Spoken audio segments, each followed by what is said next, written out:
2.2, you're almost there. Okay, you're gonna freaking get this certification. All right. The Security Plus. You want to come see it closer? All right. I'm breaking the third wall. You never see me stand up. Maybe you have. Okay, that's the Security Plus. You're gonna freaking get it. You're gonna build your wall of certifications. Okay. So let's get into this. All right. I want you to imagine a massive bank. All right. They've suffered a massive data breach, and their investigation revealed that it wasn't an external hacker group. Instead, it was some dudes on the inside. First, it was a disgruntled database administrator, right? Man, I feel like they always get a bad rep. They keep companies running. All right, but it's a disgruntled database administrator. He downloads a ton of information onto his personal hard drive before he resigns.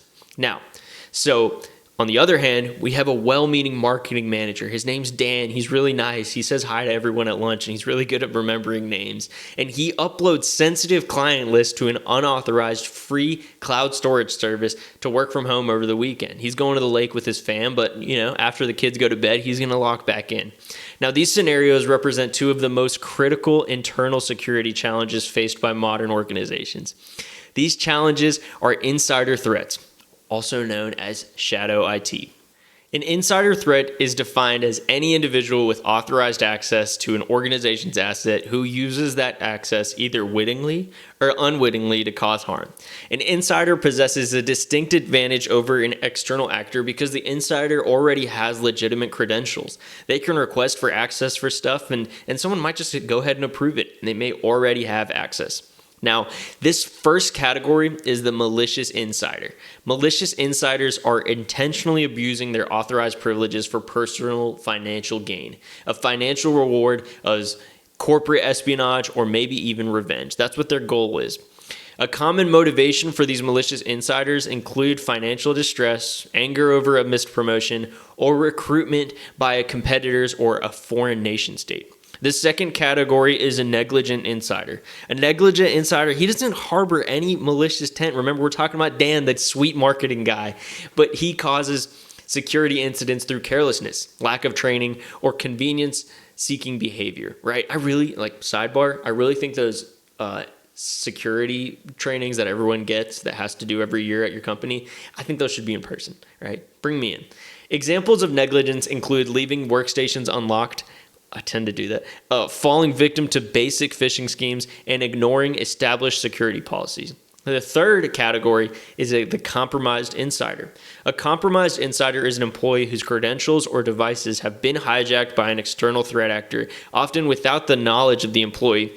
This type of threat is particularly dangerous because the malicious activity appears to have originated from a trusted source.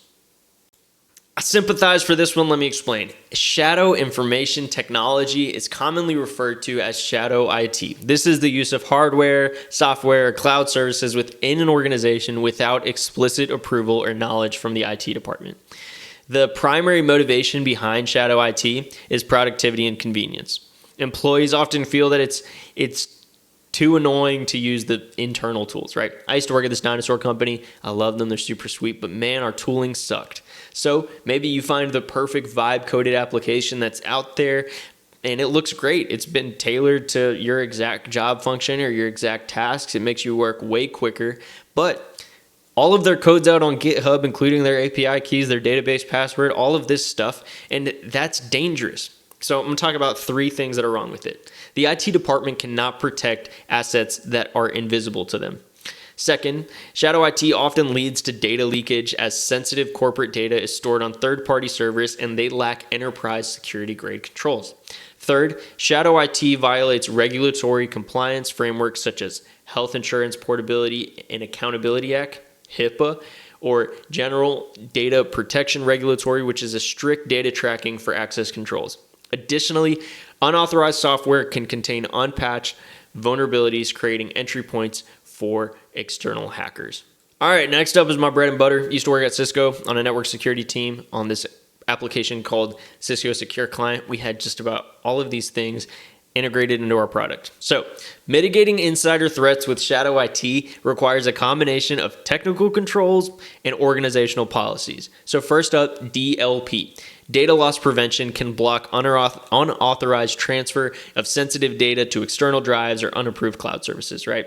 So Cisco Secure Client, you can set up these data loss prevention policies. So if someone tries to upload, let's say, some thing for their home lab that they have access to at Cisco, and they try and put it in Google Drive, it will not let them. Ask me how I know. I didn't try it.